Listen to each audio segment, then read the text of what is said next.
Right, so I've got a nice big A3 piece of paper. It doesn't really have to be A3, but I tend to use a bigger piece to make sure that I don't go off the edges. You can always cut it down afterwards, and you can, of course, work at any sort of size. And today we're going to do a doodle based on Christmas baubles because it's actually quite a good way to see how to create the effect of curved surfaces using doodle art. So one thing I mentioned was that you might need a round thing to draw around. Now I've got a masking tape reel here, which is an ideal kind of size. So I suppose it's like the sort of fat end of a pint glass, but I imagine most people, if you've got your art kit, will probably have sellotape in some form or another, but I suppose they're about 10 centimetres square. Now I'm going to use this as the basis for our round sort of Christmas baubles because I'm not going to attempt to draw freehand circles. We're going to do a couple of round shapes, then we're going to do a slightly different shape just so it's not all rounds. I'm going to try drawing in pencil to begin with, because what we're going to use is a kind of grid beforehand to help get the perspective to work on our round objects. It sounds like a lot of work, but it's not really. It's just quite a handy tool that will help us get doodle into creating that sort of like 3D illusion effect that you can get with a lot of doodles. I'm going to do it in pencil. If the pencil's too faint to see on the video, I'm going to swap to pen. But I would recommend that the first bit you do in pencil, because then you can rub it out afterwards and no one can then see the grid lines and everyone can marvel at your incredible ability to capture the 3D in cunning effect. So let's see how this looks. If I draw the first circle on, that's not just about to see it, that's not too bad. So I'm going to stick to pencil for this. And then I'm going to imagine we've got like a sort of cluster of Christmas baubles. So I'm going to put another one on.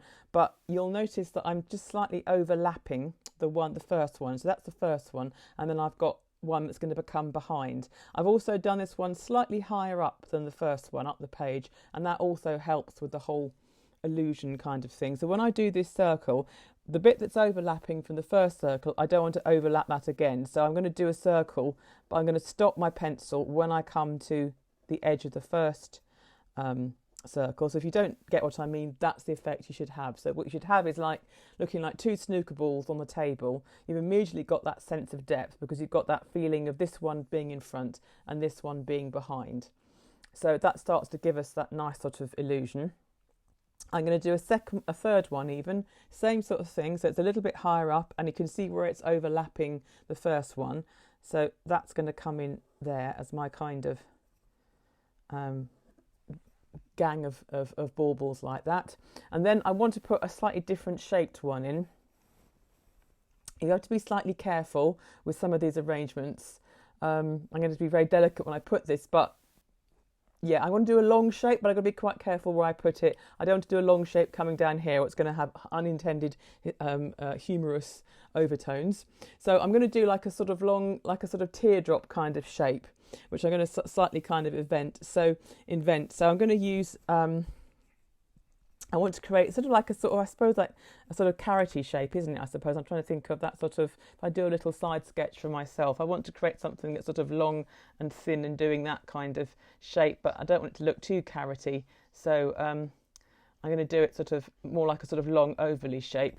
So to get that kind of effect, I'm going to probably have to freehand this one. You could probably do it if you had like a big plate. You could use half of the curve. I wonder if I've got a big plate hanging around that I could use so I can show you what I mean. This is my scruffy tin of watercolours, which has got a round lid. So I'm just seeing if I can't take the lid off because it's all stuck together, having not been properly looked after, I imagine. But I'm just going to use this. If you haven't got a large plate or something, just watch what I do and it'll give you the kind of idea and we can try freehanding it. So if you kind of do half the curve of the shape like that, so you've got that sort of large line sort of coming through, and then I can overlap it a little bit, and let's see if this gives us the shape that I'm thinking of. Yes, so it's that kind of like torpedo or sort of elliptical, like a sort of eye shape but sort of hanging down, because I'm going to imagine these are kind of on ribbons. So we've got that sort of shape there, and I think I want to get one more in there somewhere. So let's do perhaps another one of those, just kind of up the top here. So we've got like a cluster. We can draw some ribbons on in a bit. So I'm going to do the same sort of thing here. It's a shame that Christmas decorations aren't really square, but they're not really. They tend to be quite round. Otherwise you could use like a nice ruler and draw that in. And then let's see if I can, it's tricky because you can't see the other half of what you're doing, but you can just sort of see that shape there. So we've got like these two torpedo shapes. I can just draw them in a bit stronger. And any kind of outline shape is going to work that you've got on your Christmas tree, because sometimes you have those nice ones that look like sort of Russian onion domes, you know, that sort of point down like that, that sort of thing. That's quite a nice. So if you wanted to bring that element in, so which we could do, once you've got a circular shape here, you can always then add on a kind of drop shape coming down to make it into something that's a little bit different. So, okay, so that's given us our sort of outline. Obviously you can do as many as you want to fit onto your picture. You can also, if you wanted to, a nice idea for doing individual Christmas cards is just to do one in a little frame and then really concentrate on the decoration with that. I'm going to zoom into this one a little bit. So I'm going to show you how we start using the grid idea to get the sort of sense of something being round. Now, what we're going to start off with is just doing like the sort of north and south crosses on our ball, but we're going to put a very slight curve into them. So when we do the first one, if you imagine it's like the equator of our ball, so we're just going to bring that line through the middle and put a very slight downward curve on it. So it's just like, think of it as like your globe and you've got your equator on it. And then when we do the sort of up and down north and south one, we put a very fractional slight curve. You can go left, you can go right, it doesn't really matter as long as you sort of put a slight curve on it. And that's kind of given us that sort of cross. But you can see that by doing that slight curve, it starts to make this look like it's not a flat disc but something that's a bit more rounded. And then we're going to move up sort of about 1 centimetre, and we're going to do another line, but we're going to make it slightly curve up like that. So it's sort of coming again to the equator, but it's slightly curving up. And then we're going to come down a line and we're going to do a slight curve down. And then as we come up, so that's sort of like our next amount of curviness. As we come up to the next lines, we're going to slightly exaggerate that curve again. So we're getting that slightly more, and it's disappearing off at the equator, at the point at the side like that. So here the lines are closer together than they are in the middle. It doesn't matter if it's not perfect, but it's just to give that feel. You can start to see how that's looking like it's curving this way. So when we've got a space now top and bottom, so we're going to do an even bigger curve this time, just following that line over the top and down again. And then on the underneath we're going to do the same thing. We're going to do that curve underneath like that, and that's starting to break up our shape, and it's those curved lines and making it look like it's round. Now we could stop there, we could use that as a guideline, and in one of the later ones we might well do that, but just to get the full kind of idea about the grid that we're going to use, we're going to then continue. We're going to do the north-south lines in the same kind of way, but this time when they're on this side of the north-south line, they're going to curve more towards the right, and when they're on this side they're going to curve towards the left.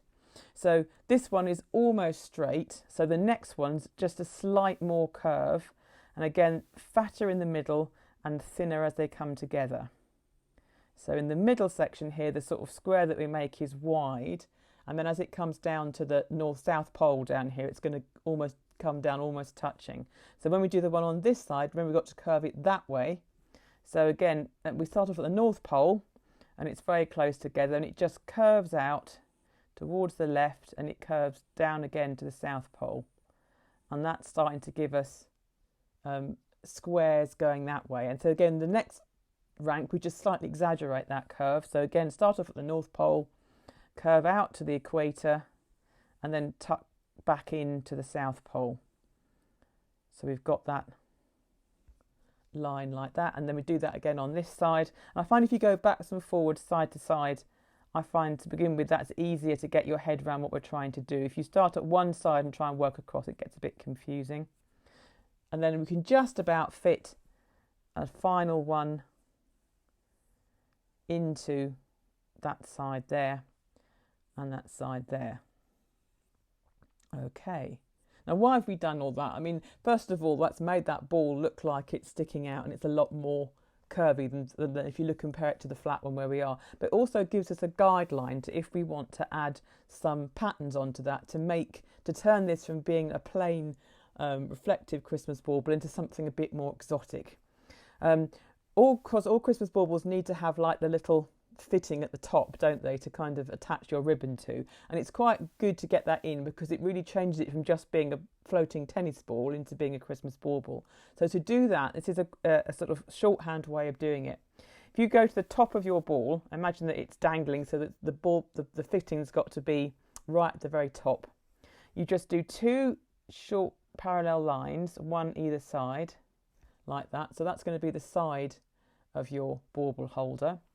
Then, because it's usually a little sort of cylinder shape, you just do a small half moon curve where it comes across the ball, and then you do another half moon curve at the top, but you slightly reverse it so it's sticking up, and then that starts to be your fitting for your Christmas bauble. And if you want to, then you can do a handle on the top, usually like a single, and you can make it a bit fatter, a little sort of handle shape like that, and then that starts to look like those little plastic widgets you get at the top of the bauble, and it just helps again to turn it into something that's more than just a round thing. And then if you want to then put like a ribbon or something on, you can just do a line that comes down and goes up again, and that forms a nice sort of bit of string. If you want to put a bow on and get like full on fancy, we can do that.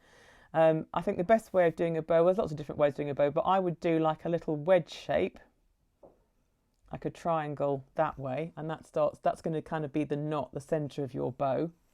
And then you do a big triangle coming out with the end. Imagine the end's disappeared inside that knot, so you've got 2 diagonal lines coming like that, and then a slight curve makes the end of your bow there, and then you're going to repeat the same on the other side.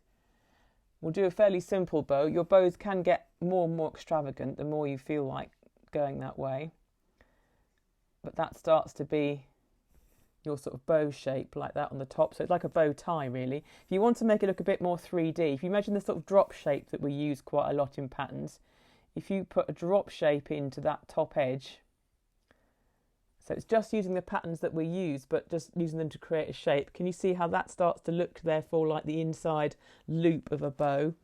I'll do the same on this side, like that. So that gives us that kind of like bow-like shape. And if you want to add some like ties, because often they have like a sort of, you know, a ribbony tie, you can imagine the tie would come in maybe as a larger shape behind.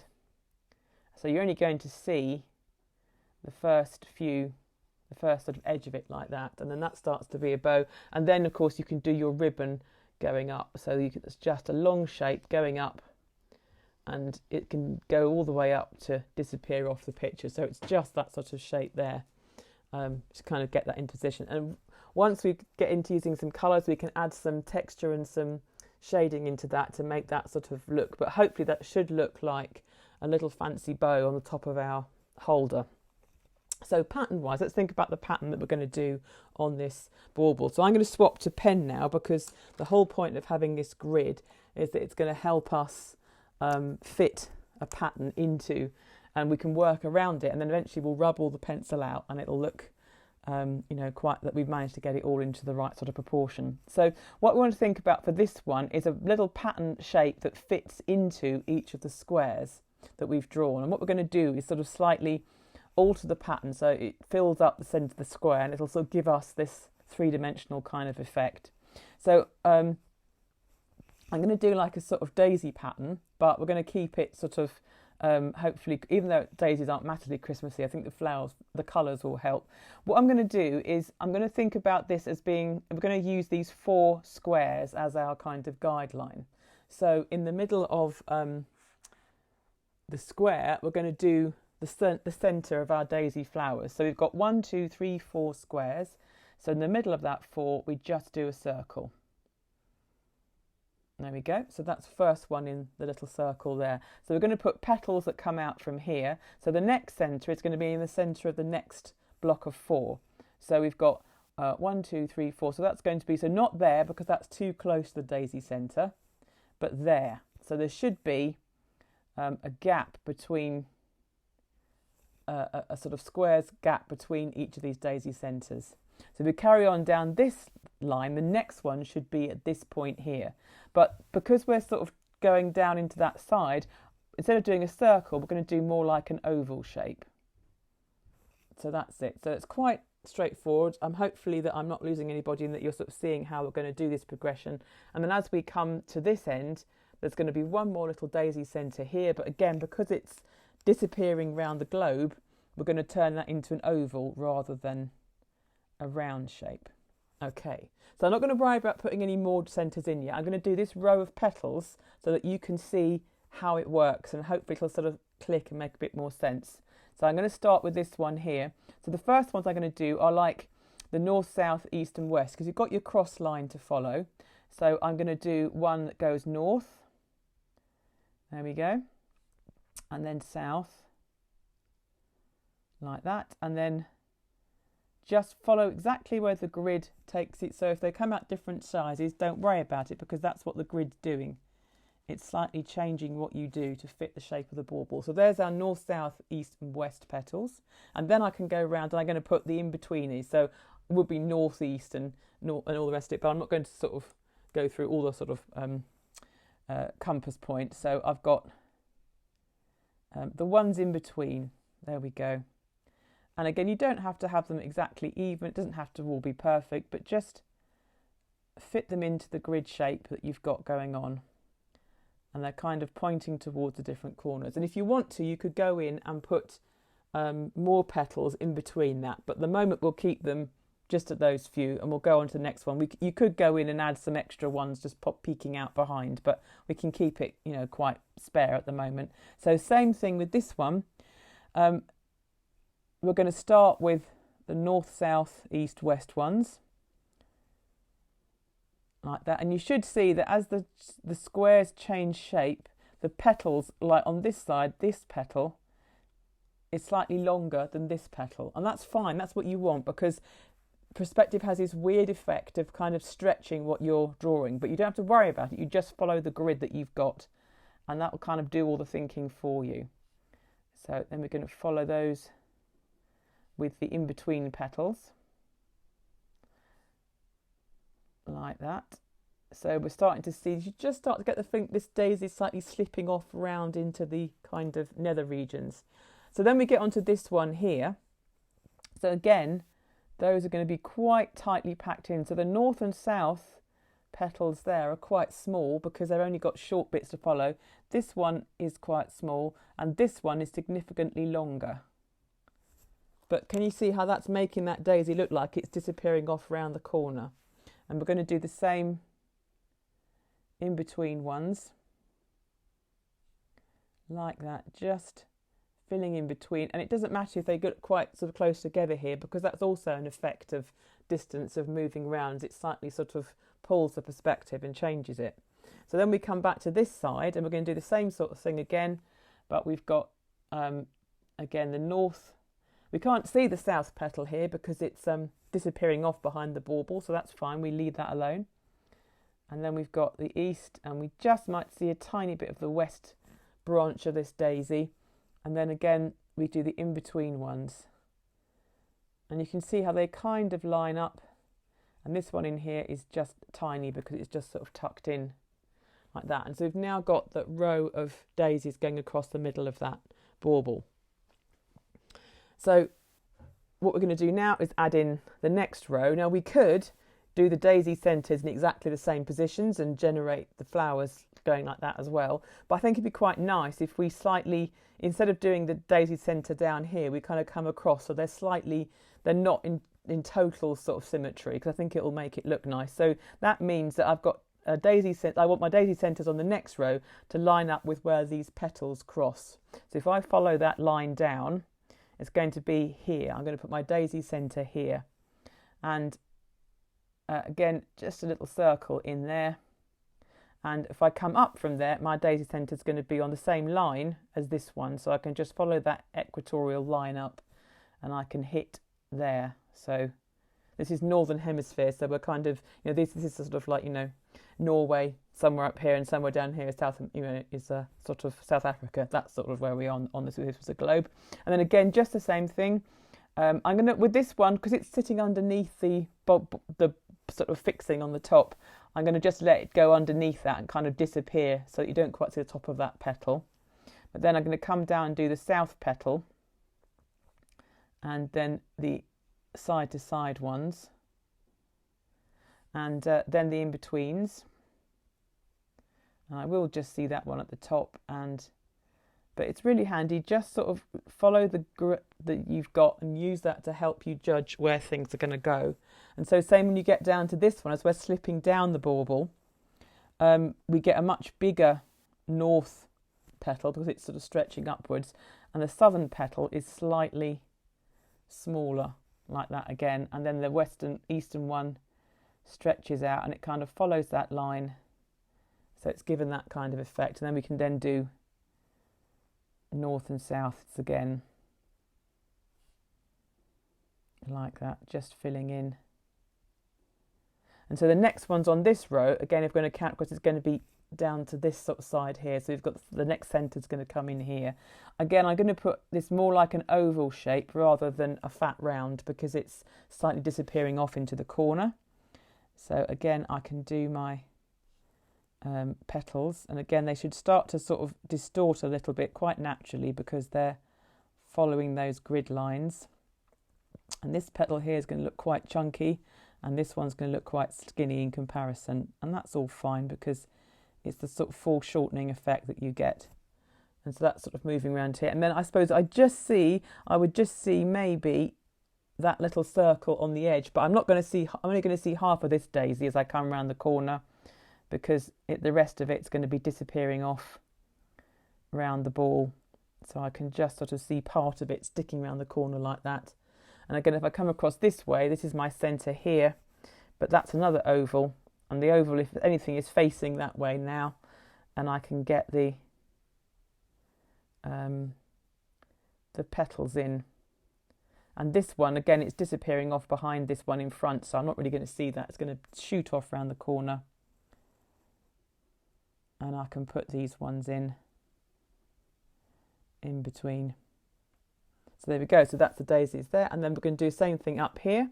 So again, if we follow this centre up, follow the line up, and it's going to be this point here is where I put my oval in here for the centre of my daisy.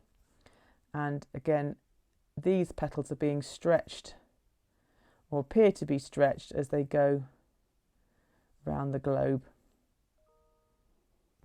And this will probably be why you don't see such complicated animated things being animated. Like when you see things animated like that, you can see that they tend to use much simpler patterns because they'd have to keep on changing these daisies as they went round, and it would be a complete nightmare. So I'm just thinking that I'm doing an animation project on the side at the moment, and it just dawned on me how impossible this would be to animate and how I would never attempt to do this. And then so again here, I can't really see the centre of this daisy at all, but I might just see a few little of the petals sort of squeaking around the corner like that as they're disappearing off into the sort of no man's land around the other side. And then we're going to come to this side again, oval, slightly pointing that way, and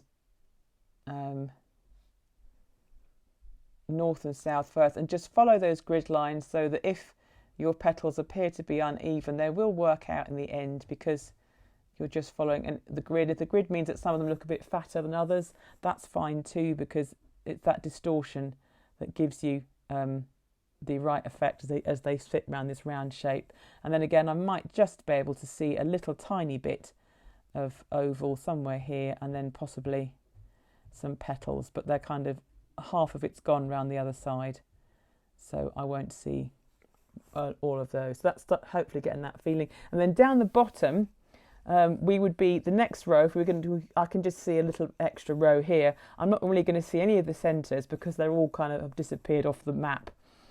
So I can just add in maybe some petals just sort of appearing at the bottom to kind of give that feeling that there is something going on. So there'd be that petal be coming up there, but you're only going to see little bits and half of it. And if you think that's, you know, all too confusing, you can decide to leave that out. You don't have to put these in because, you know, they might just not have put the pattern all the way that down. I mean, you know, it's quite tricky when you're making round baubles, if you ever decorated them, to get the pattern to kind of go round, because often we see patterns in a flat surface, and then trying to get that onto a curved surface is quite an art. Right, so there we go. So that gives us our kind of first decoration, so we can see hopefully how that sort of got that nice 3D kind of illusion. Now obviously we can add in more detail, and we can add in shading and things to come into that, to add some more exciting things to go on. We could add some swirls and things in between. Let's have a quick look at this fitting here now that we've got this. So we'll translate this into pen. So get the edges in, do the top edge in like that, and something that really makes it look quite like a fitting is to put some lines on it. But a bit like the way the lines get further apart as they get near the centre, if you just do some little vertical lines, and near the edge they can be quite close together, but as you come towards the middle, if you just put a little bit of space in them, so the gaps between the lines get a bit bigger, and then as you go back towards the right hand side, your lines get closer together, and you can see how that again helps to create that little bit of illusion. This is a round object.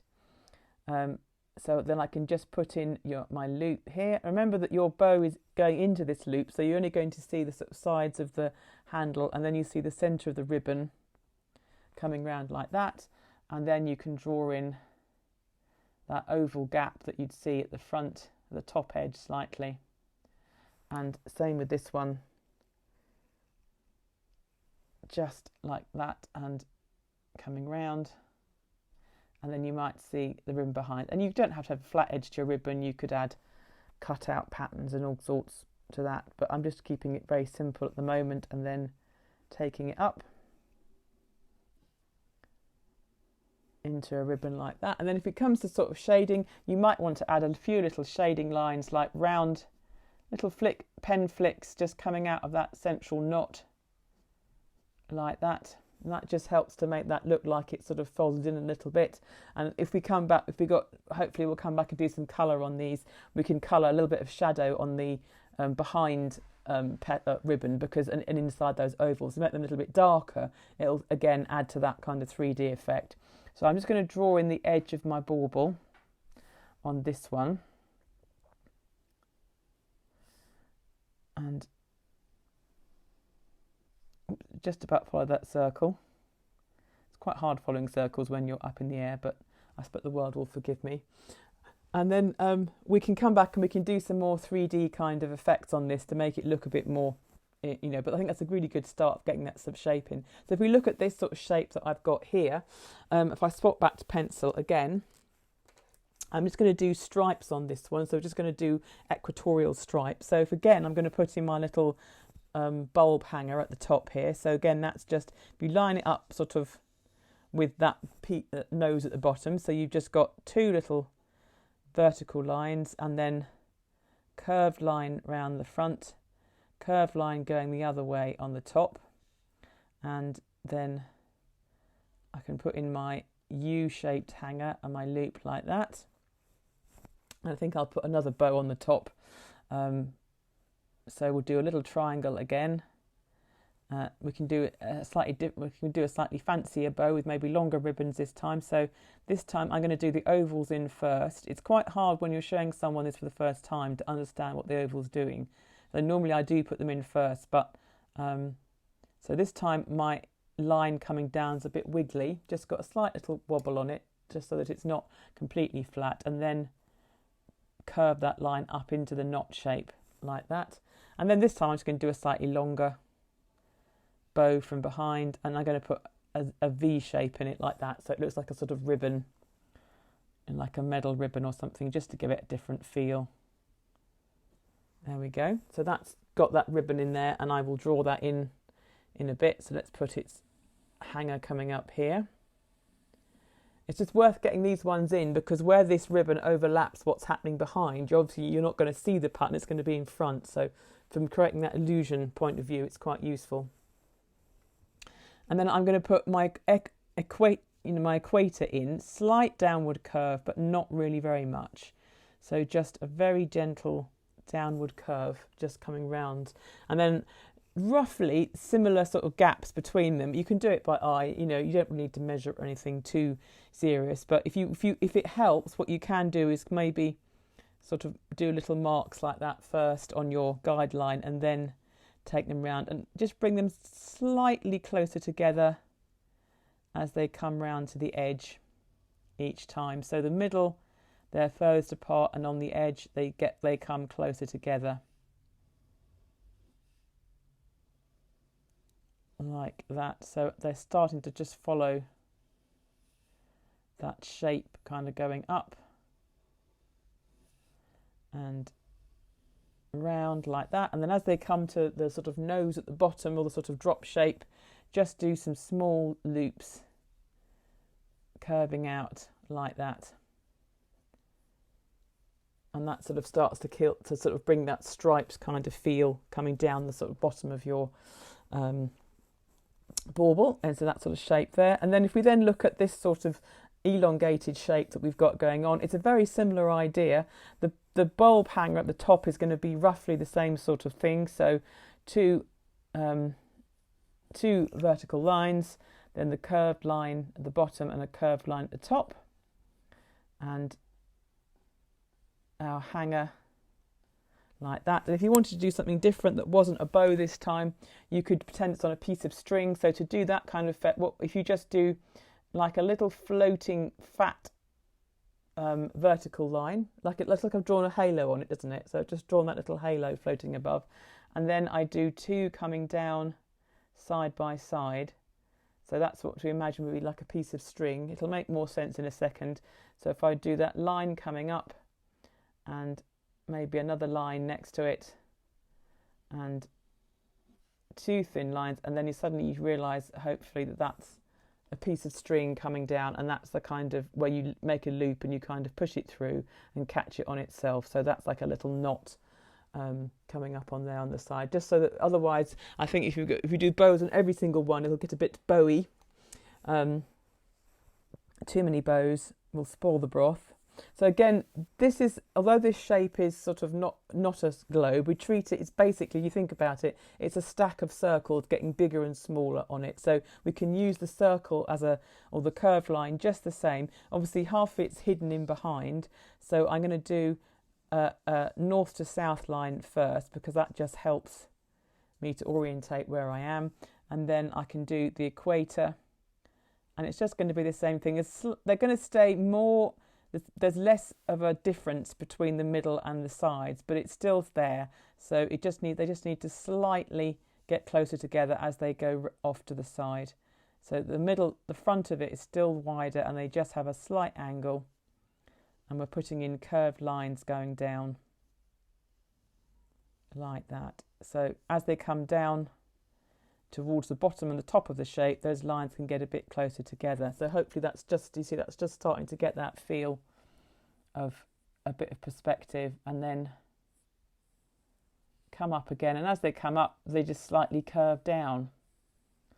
And again, they get a little bit closer at the edges compared to the middle. And really, those are all shapes that we've done doodles before. It's just using them to make things, give things a structure, you know. So now you've got that sort of shape. Almost looks a bit like a Winnie the Pooh drawing of a beehive when they're sort of in the tree kind of shape. So that gives us the sort of guidelines for those ones. I'm just going to have a quick tea slurp. So on this one here, I thought it'd be nice to do something quite curly and kind of, rococo, kind of nice flourishes. But I've got these lines going this way, so I can use those to help me guide doing my sort of spiral. So I'm going to do a spiral shape as a guideline to kind of draw things off. So I'm going to start my spiral. Again, this is another guideline, so I'm starting it up here, and then I'm going to bring it down through the shape, and then it's going to come down. And of course, it's taking like a line and a half, so it's going to be the same sort of size, but you can see how that spiral is smaller down here where the lines are closer together. So I've got that kind of spirally feel. And I'm going to do another spiral. So it's quite big in the middle because that's where it's fatter, and then as it comes down, it's going to curl round, and that's kind of going to be my guideline like that. And then I'm going to imagine there's another one sort of round here somewhere, but I'm not going to see all of it, so I'm going to maybe just see that spiral quite small fitting in amongst my guidelines and then disappearing off into the wild blue yonder around the back of that one. And I might just see maybe a spiral up here, just a bit of a branch of one. So I've got my sort of curly cues and kind of F shapes, and they can really be any kind of you know, any kind of a shape you want kind of going on with that. And then I'm going to use this as a guideline to do some sort of feathery shapes coming off it. So where they're sort of like, I call them plumes. We do this quite a lot to generate these kind of plume shapes. So if you don't remember how to do it, or you have done it before, just watch for a minute, and then you can see. Really, you're just going to draw some nice teardrop shapes that are going to kind of come up this. So you're just going to draw as if they are growing off this central column. So as they come up, they just follow that shape, and they can curl round each other, and you just get a nice sort of rhythm of shapes kind of coming up. And the guides will be there to kind of help you fit them into different sizes. So it can just be a help just to get those shapes. You can see that nice sort of curly shape, and where I've got this curly top here, I'm going to turn that into a single sort of drop shape coming round, and then maybe have one coming up. So that's given me a sort of nice flourishy kind of curly shape. And where they sort of meet, you can have fun just seeing how you can fit these shapes in. So I'm just going to do some shapes coming around. You can see they're kind of overlapping on each other. And I'm going to bring some up on this side.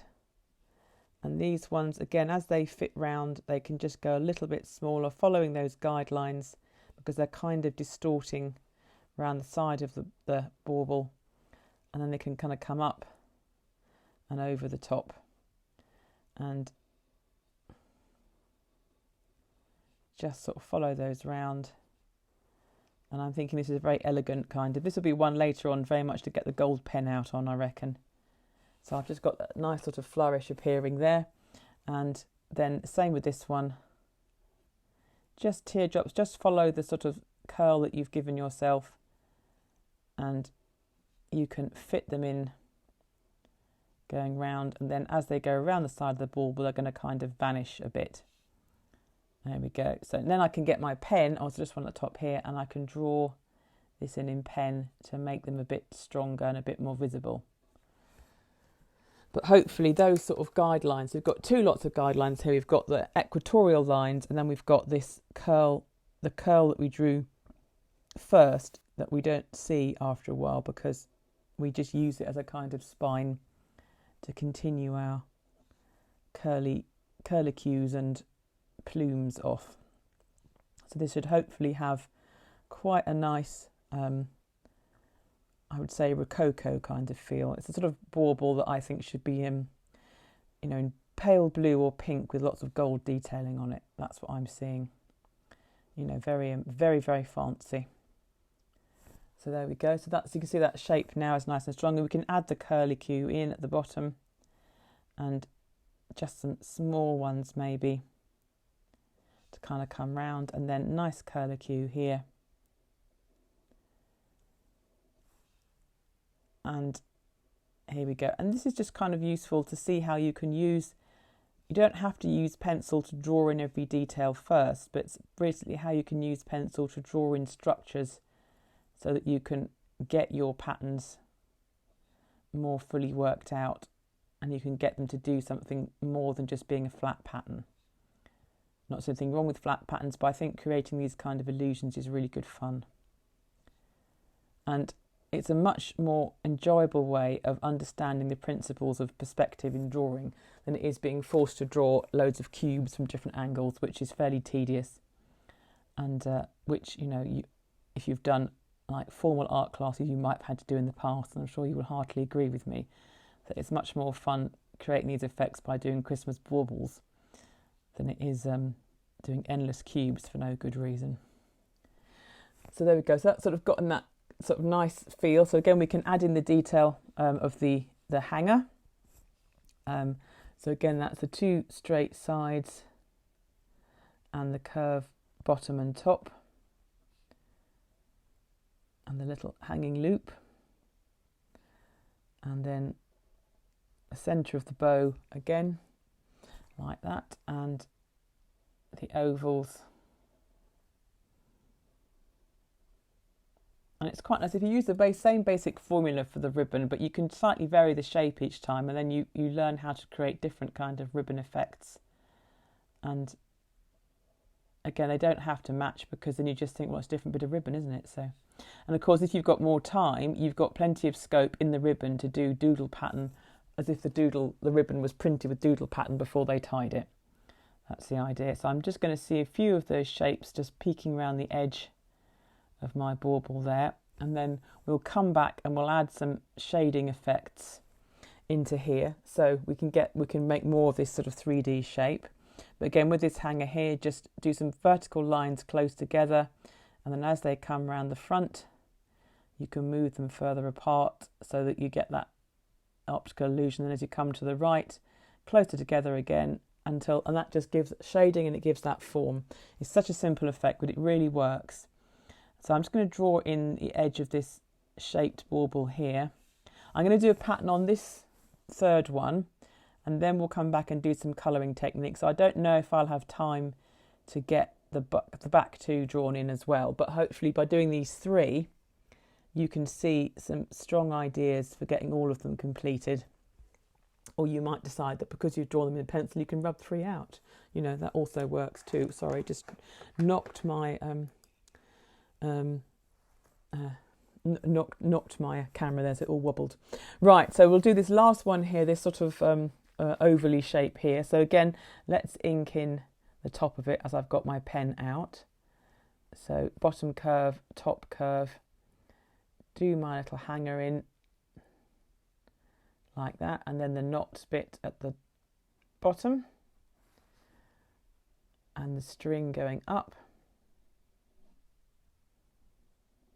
like that. So we've got that hanging up there, and again, without hanger, we do close together lines at the sides.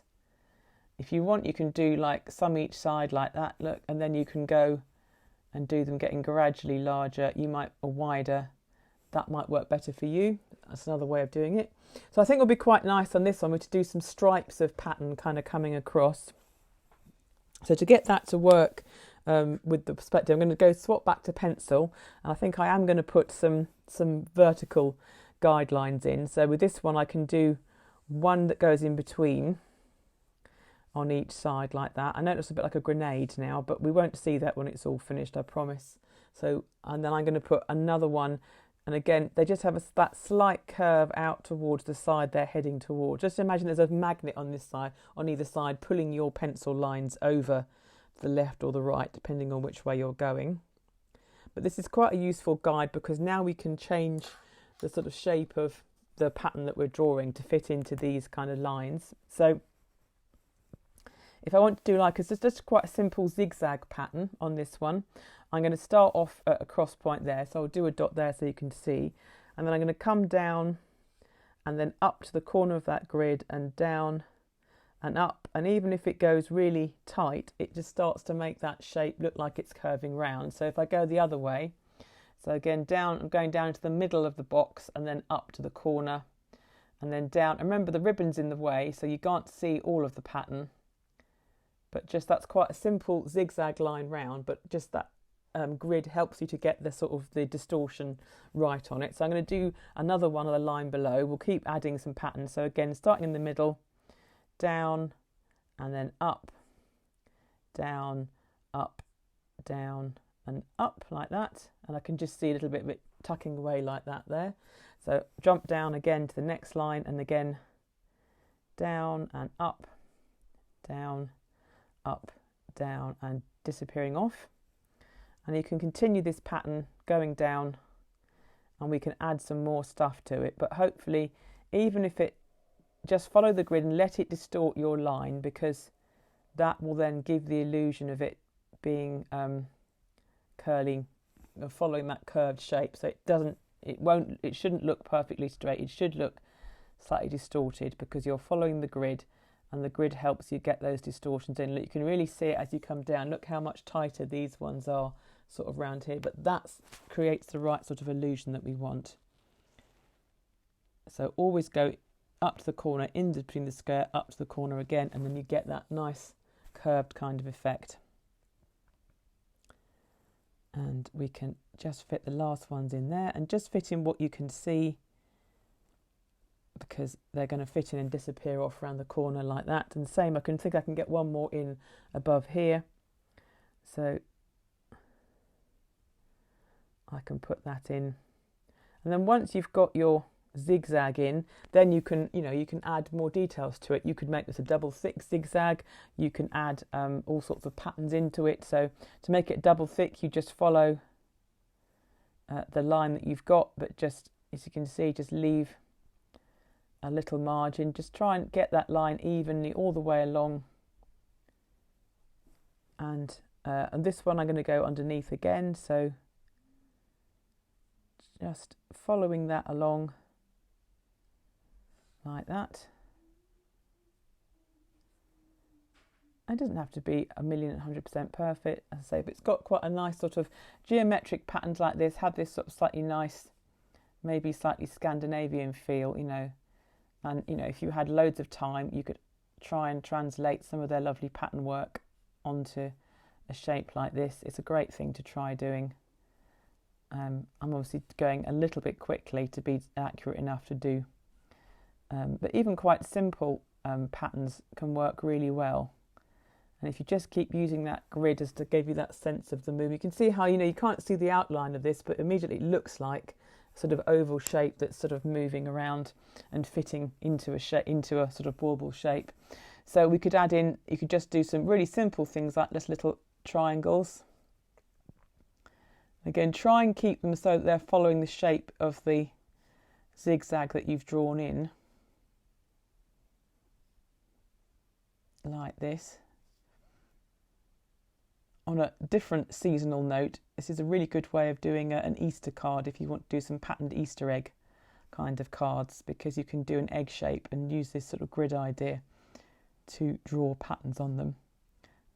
But let's not leap ahead to Easter quite yet. I think it's enough to deal with thinking about Christmas. That's it. So I'm just thinking, but they're very simple, but they're very effective. And you can use the lines that you've got on the grid to sort of do the base of your triangles in. And it really helps to get that geometric thing working. And just the same thing, you can use, where you're doing these triangles, you can use the grid that you've got in place to sort of judge where the middle of the triangle should come, and then on the top edge here you can follow that line with your triangle, and like that, so you just get that nice crisp pattern feel.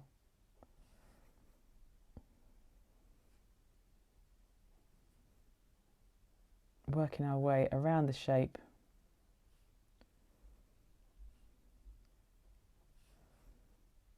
And you can use the central line that you've got going in between those sort of the bumps going, or the points going down, just to guide you where to put those triangles in. But nearly done. I just want to do the top row. And of course, as they go down, the triangles are going to get tiny and small, and that's okay because that's what the shape's doing. So that works really well. So I think we'll just put those top ones in there, and then I'm just going to draw the outline in. So you could easily do more complicated patterns than that, but I think sometimes that nice simple pattern works really well. And there's quite a lot going on with getting that quite complicated curved shape in effectively without worrying too much about overcomplicating. So there I've got 3 in the sort of the front row done. So I'm going to have a quick tea slurp, so I'm going to mute for 10 seconds.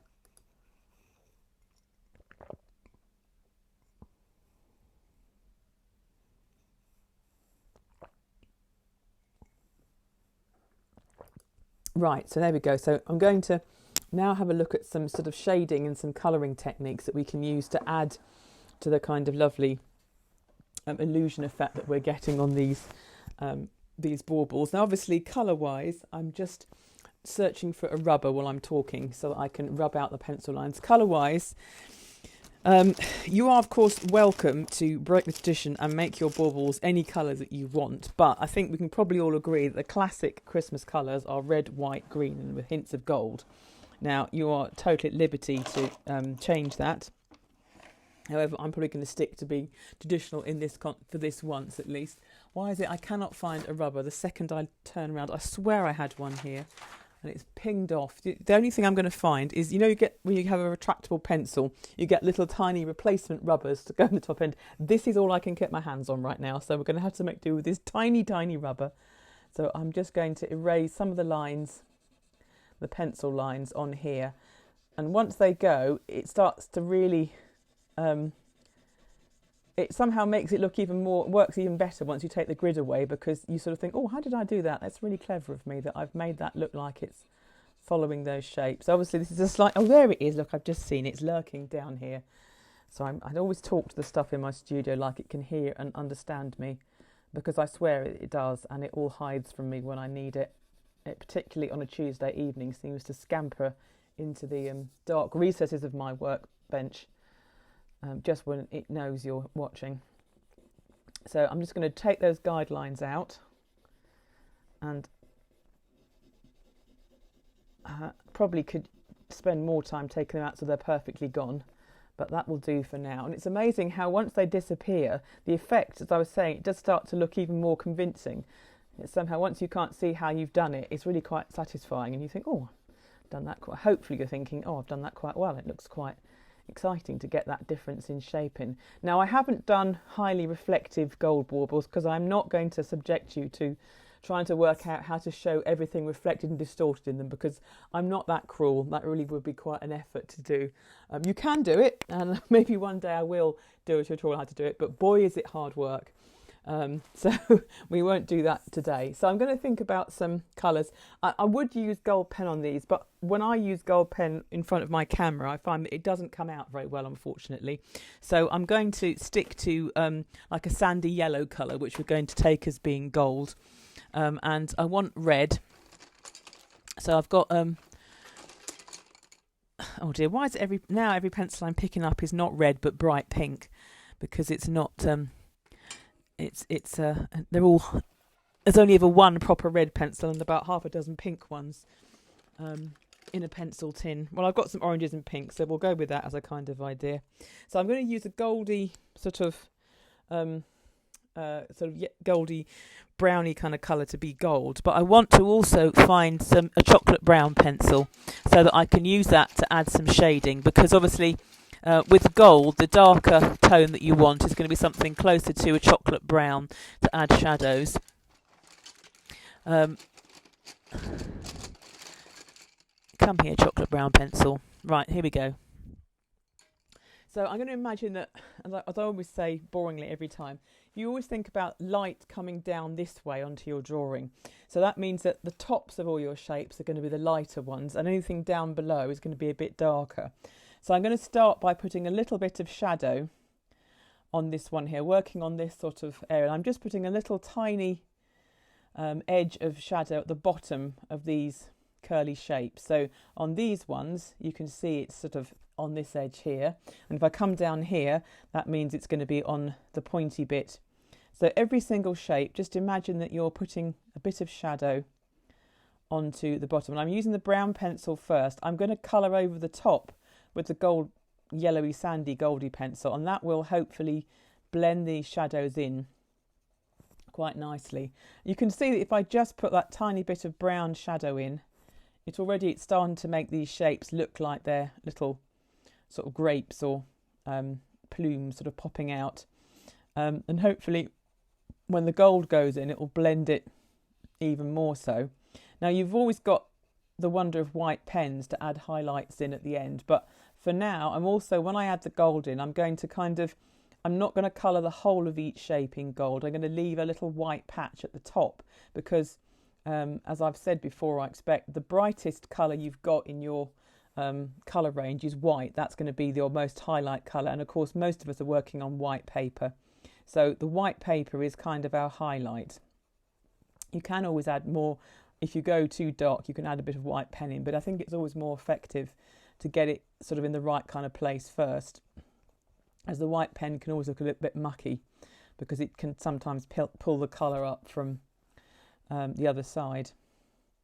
So again, down here, just think always of the bottom edge first. Just think, where's the bottom edge of my shape? And because the shapes are going at different angles, obviously it will change as you go round. So just always think the bottom of each shape. That's my standby for where I'm going to put shadow. So I've nearly got a little bit of shadow on all of them. And up in here as well.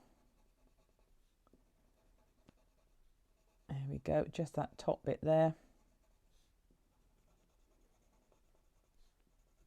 There we go, so that's got that little bit of shadow, and hopefully already you're seeing that's just actually started to add to that 3D effect that we want. And then this is my goldy, sort of peachy goldy kind of pencil. So I'm just going right over the top so I can blend into that. See, if you blend over the shade colour like that, then the shade colour becomes much more part of the surface you're trying to create. And I'm leaving a bit of white, like a circle of white, on the sort of top edge of my shape. So I hope you can see that sort of got that. See how if you just go straight over the colour you put on first, it really helps to blend them and makes them into more, just into one kind of colour. So it shouldn't look too stripy and patchy. So I'm literally colouring over that chocolate brown first, and then coming up and then leaving the top part of that shape white. So that's acting as my highlight. So hopefully where you've got the shadow, that's going to give you a clue about where you're going to leave that bit white. And so almost like the gold is not the full colour of the piece, it's like the mid-tone.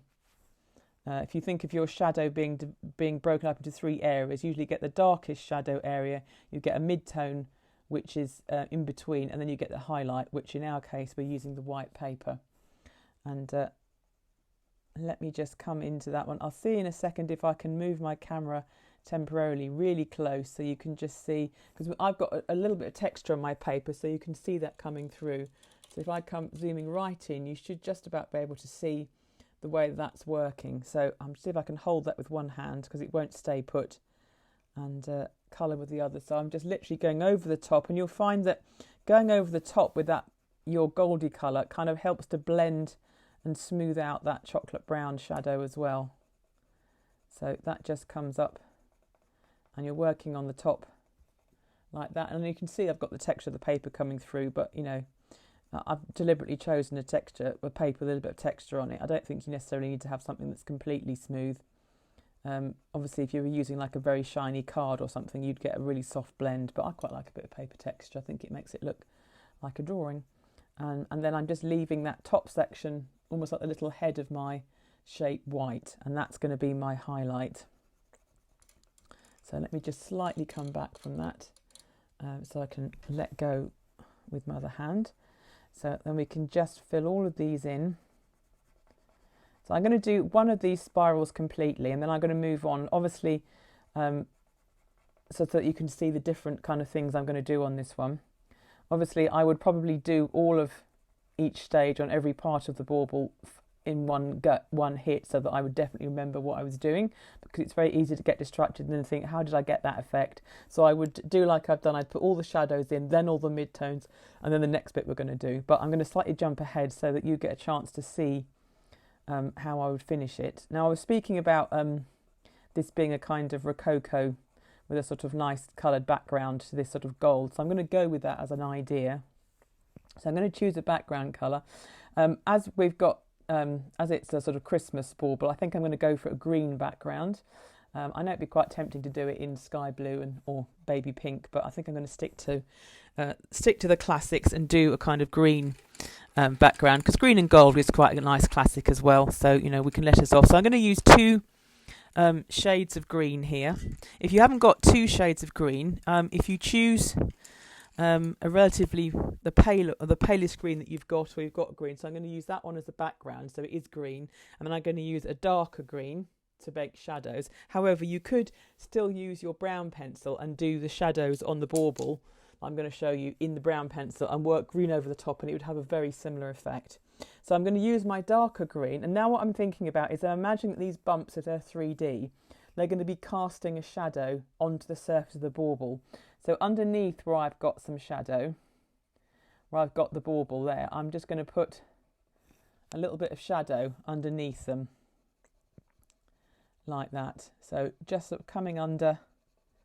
So imagine that these are bumps on the surface, then underneath them, where they're touching the plain bit of bauble that they're sitting on top of, they're going to cast a shadow kind of coming down. So like under here, we're going to have shadow, and under here, like that, and sort of under there is going to be some shadow too, I think. These ones here, they're not going to be shadow because they're kind of at the top, so they're not going to have shadow. But I can then bring that in a bit darker, and down here as well. As we come down here, the points of the bottom half of your baubles is going to be a bit darker again, because it's furthest away from the light. So I can darken down the background of all of this sort of lower section down here. That's going to come a bit darker.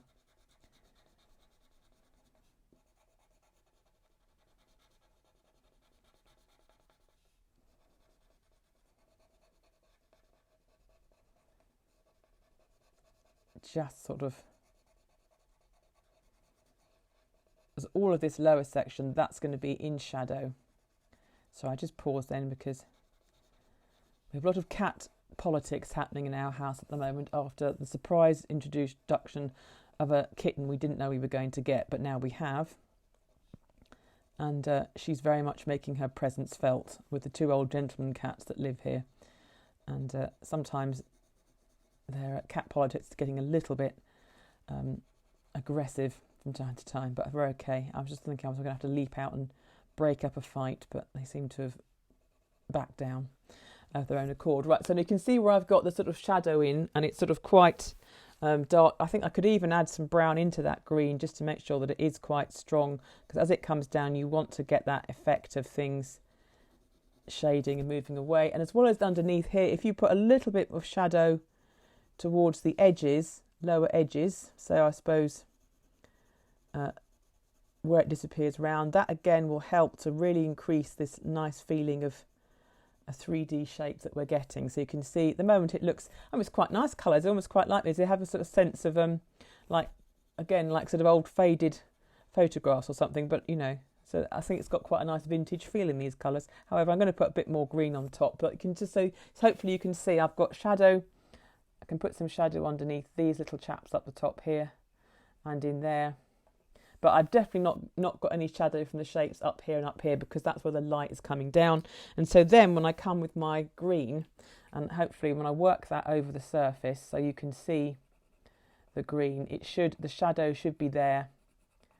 And I'm just filling in with the green kind of tones. I'm starting again sort of at this level downwards. Up here we're going to leave a bit of white space again to be our kind of highlight, because the top of our bauble is going to be where we get most light, and that's going to be most white paper. So but down here we can definitely have a nice strong green as we come round. And I am going quite quickly, so you might want to take your time a bit more than I am managing to do. And as I come down here, I'm just going to layer the brighter green on top of the shadow. And we should start to see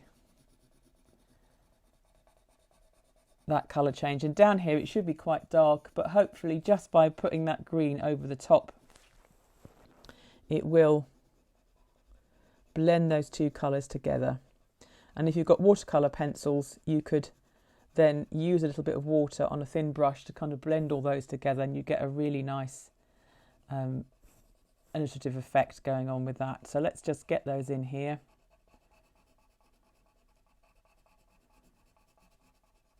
So definitely want some green up the sides, because as I said, on the sides you want to get a little bit darker, so we need to get some green. There'll be more stronger colour on this side because of the light's coming sort of from up here. This is sort of definitely going to be quite greenish. In between here, yep, that needs to go green.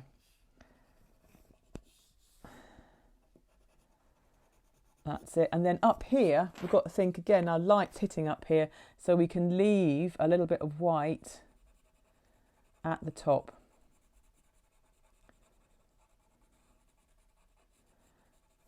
leave that being a bit paler so we can let the green fade out into a kind of highlight up here.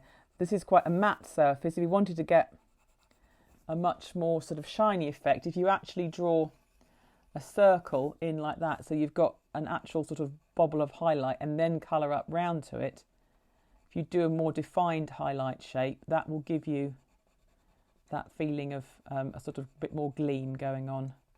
Having been both an art student at school and an art teacher, even if in a fairly unofficial capacity, and always having to stand in for art teachers, I can assure you that every Christmas, without fail, we make poor school children draw reflected Christmas baubles to drive them mad.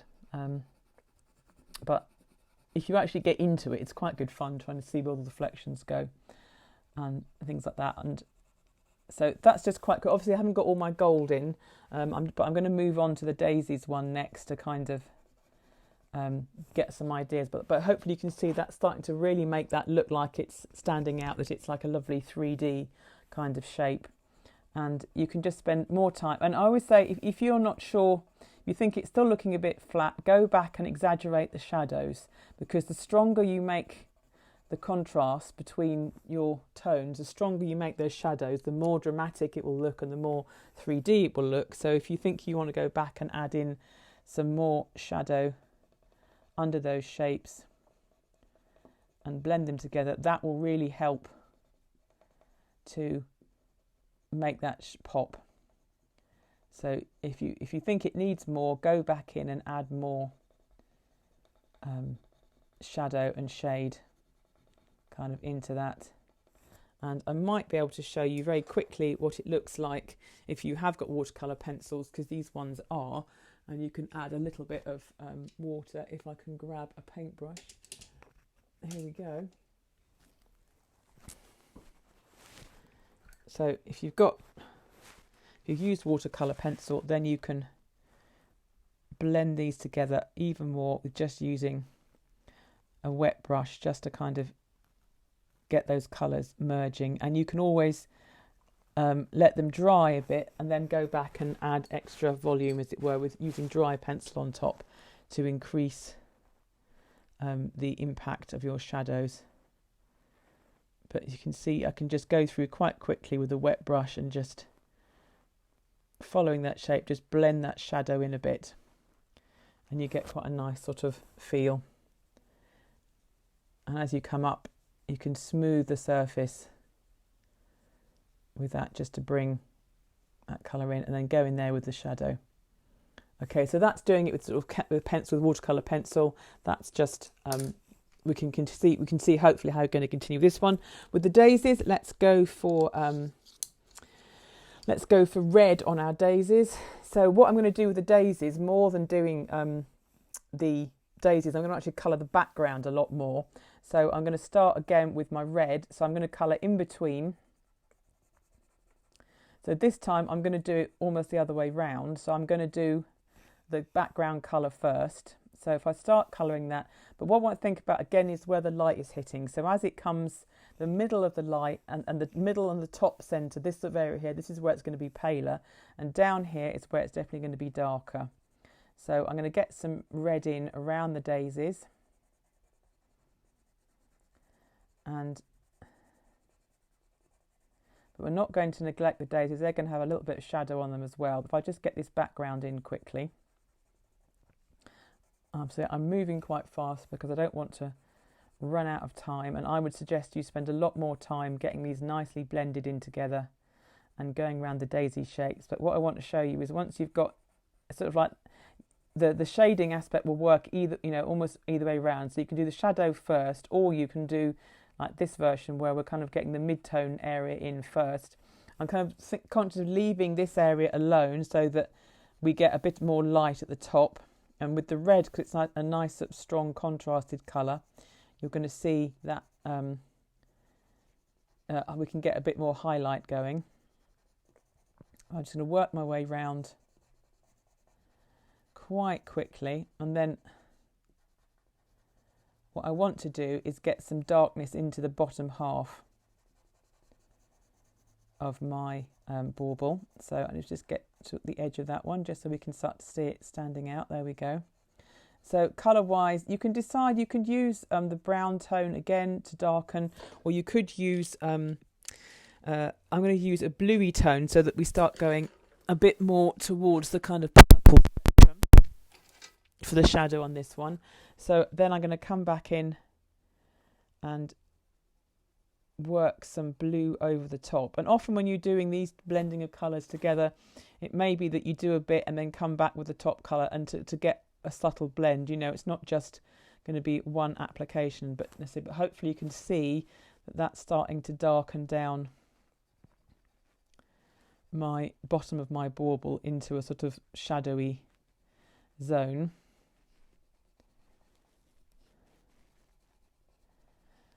Like that. So we're getting a bit more shadow, and a bit, particularly here, look where this one's overlapping, we can get some shadow into that,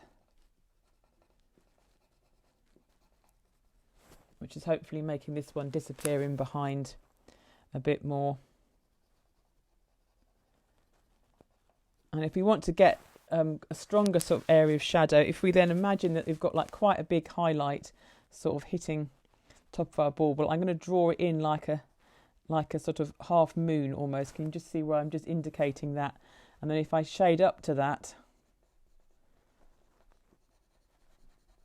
that will give us quite a nice bright highlight, leaving that with quite a hard line kind of coming round. So I've left this white sort of circle shape in the middle.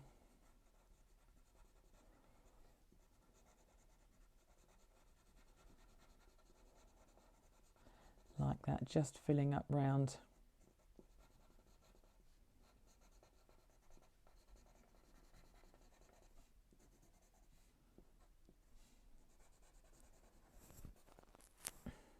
And that starts to be kind of a highlight, and it would work quite well if we can do a similar kind of a treatment on the daisies. So we've got to think of a background of a colour for those, and I think to get this to work, it's going to be easy if we don't just go for white petals, because they won't stand out as much. So maybe we'll have to go for, well, I suppose the obvious would be gold, wouldn't it, to go for gold daisies? Why not? Let's bring gold into all of them. So that sort of just started to, and I've left that deliberately quite white there, and I can go back in and do some blue tone shadows.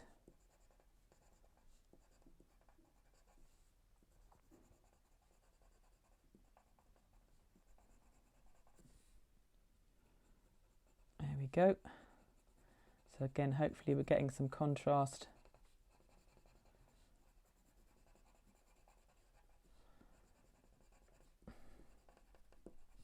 Into some shadow at the bottom there. So we are starting to see some shadow. So what I'm going to do is I'm going to use my gold colour to begin with, just very quickly, to try and get the effect. I'm just going to colour in the leaves, or not leaves, either they're petals of the daisies. You can give them a different coloured centre, but I just want to quickly get that colour coming into them, because as they hit up here, I want to kind of leave that white space that I've got in the top there. I'm going to leave that white on the daisies as well, so it starts to hopefully look like a much harder, brighter kind of highlight. So as they come up, almost as if that circular white shape is being drawn across the top of the daisies, so you can slightly angle the line that goes through them to follow that line, so that that's definitely going to be carried across all of them. So I think I can just start to see that happening. So we're leaving that as a kind of bright space. And the ones in the top here are almost just going to be white, with maybe just a tiny little hint of gold in them, but not much, because it's sort of been whited out by that strong light shining on them. Now, if you want to then get into some real nitty-gritty, intricate detail, we can add some shadow into the actual daisy leaves themselves. Depends whether you want to have 3D daisies or flat daisies, really, depending on how much you're getting into all this sort of shading stuff. So I am working really quickly, so apologies if it's not coming across quite as I would intend. I would spend a lot more time on all of that. So hopefully just sort of getting that highlight to come across. Oh, I need to do that highlight in there. And then again, I can use my brown colour to be shadow on the daisies. So again, the bottom half of the daisies, I can bring them in darker. But then when I get down here, I'm going to put quite a lot of shadow because these daisies are in the bottom section, which has already got like a sort of shadowed base. So I can add quite a lot of shadow in and just leaving some small points of gold kind of to show through. So they're going to get quite dark. Again, gosh, is it really 8:22 already? How did that happen? It's gone surprisingly quickly this evening, but let's just keep adding, just darkening down those ones because they're down the bottom, and then hopefully what you're seeing is a bit more of this. And as they come around the edge, as they disappear off towards the edges, that's going to get a bit darker as well. And hopefully that's starting to give that sort of 3D kind of effect. So very quickly with this one, I would probably do the same thing. I'd choose a background colour for the zigzag and then the background colour for the bauble. But probably what I would do is ensure that the middle section at the top here is lighter and the edge is a little bit darker. So if I do it very quickly in the green, so this area here, I'm going to almost leave that, this sort of central section, I'm going to leave that very, very pale, almost white. And then as I come down to the edges, I'm going to make that starting to get a bit darker, and that's going to come all the way down. And down here, it's all going to be dark. So there's like a sort of strip of lighter colour across the board down the middle.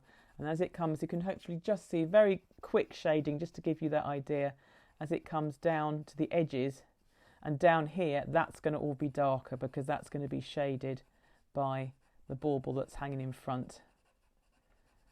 So that's going to come that bit darker, but this central bit at the top, that's going to stay bright and light, and the bit down the bottom, that's going to be quite a dark greeny colour. And again, if I want to make that look even darker, I can add some blue tone into that. So if I come down here, I can blend, obviously I'm just doing little snippets to kind of give you the sense of, you know, where we're going with this. So down there's a bit darker, down that edge it's going to be a bit darker, but this top edge here is going to be bright. And if we look at the bows, so if we do different colours, so we're going to have a green bow on this one. So again, you can just put your mid-tone in, but leave a little bit of white near the top of the bow and maybe near that outside edge. And I'm going to put a mid-tone green on that ribbon behind, but I'm going to come in, I'm going to use my darker blue just to come in round behind that. That's going to start giving that some shadow.